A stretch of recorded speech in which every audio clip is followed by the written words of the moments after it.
The 21st century is rewarding us with technological advancements beyond our wildest dreams. Today, we travel the globe in new and faster ways. Thanks to modern medicine, we live longer and lead more productive lives. For the fortunate haves of the world, the 21st century is fabulous. For the have-nots of the world, it is still about despair. The despair of the have-nots does trouble those who have more. But then again, life is good in the 21st century and its benefits are many. We pursue our careers, shop in well-stocked and brightly lit malls, make lots of money out of thin air, go to college with the hope of repaying our student loans before we retire, enjoy life with our friends or pretend to enjoy it alone, and take luxurious vacations to briefly escape the stress of our daily lives. So who needs the bad news that life as we know it will cease to exist? Besides, if that were really true, it would already be on television, right? Before the millennium, TV reporters and analysts talked about tsunamis, storms, flooding, earthquakes, and heat waves. These natural cataclysms have always been a fuzzy part of humanity's existence. Ergo, the explanation that they will always be a problem has always made sense. That was until Hurricane Katrina devastated New Orleans in 2005. Following that, our focus sharpened. Since Katrina, television news anchors and pundits have begun talking a lot more about mega tsunamis, storm surge, severe flooding, superquakes, and killer heat waves.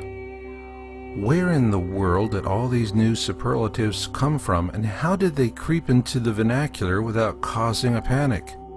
Are TV networks using them to get us to tune in, or does all this go much deeper than that?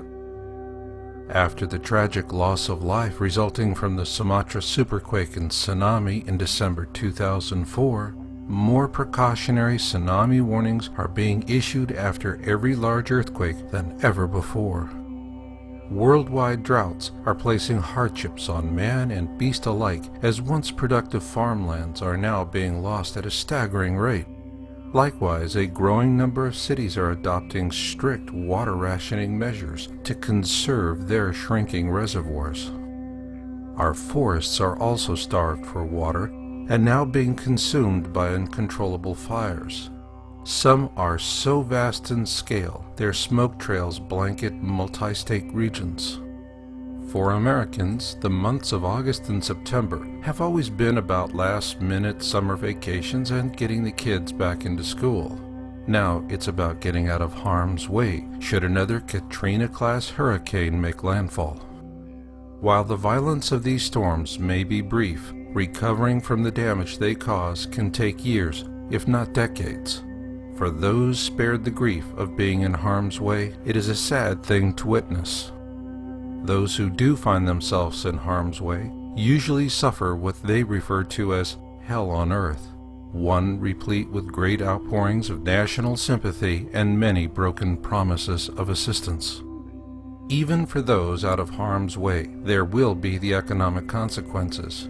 We may not feel the bite of the storm winds or the raging waters of the flood, but will usually feel the bite of higher prices. It is inevitable that as those in harm's way begin to pick up the pieces, we are beset by a swarm of profiteers who will swoop down upon us all to feast upon an embarrassment of riches. Meanwhile, global warming debunkers assure us that Earth changes are part of a natural cycle. They tell us the many reports of ice packs, snowpacks, and glaciers melting away on the globe is of little or no concern. In fact, these smug debunkers assure us that the best thing we can do is not to believe our lying eyes. So what will it take before we do believe our own lying eyes? Well, that's a good question, because when we do, we begin to see an emergence of a new connection between natural and man-made failures. For example, an old steam pipe in New York City suddenly bursts through the pavement and gets national media attention. Given the media coverage, was this really a freak occurrence? Then the I-35 bridge in Minneapolis collapses with a tragic loss of life, a human event worthy of global attention. Although this bridge was known to be structurally weakened, the experts were still stumped. They simply could not explain such a sudden and catastrophic failure. Was this a freak occurrence as well? The truth is, much of America's infrastructure is in decline. A term that best describes it was coined in Russia several years ago. It's what they call painted rust, and we cannot keep on patching it forever. What that steam pipe New York and the bridge in Minneapolis had in common is that both were harbinger examples of painted rust failures. There will be more such failures of these old relics of painted rust infrastructure, because they are all being slowly pulled apart by low-level seismic activity. So what is causing this seismic activity? Our infrastructure is much like our own weakened biosphere. Both are failing partly due to our own fault, but mostly because our planet is being increasingly perturbed by something in space. It is a massive object called Planet X, and it is approaching the core of our system. It has caused ancient cataclysms, and by 2012, it will revisit some of those cataclysms upon us once again. Could this really be true? If you're willing to believe your lying eyes, there is scientific proof.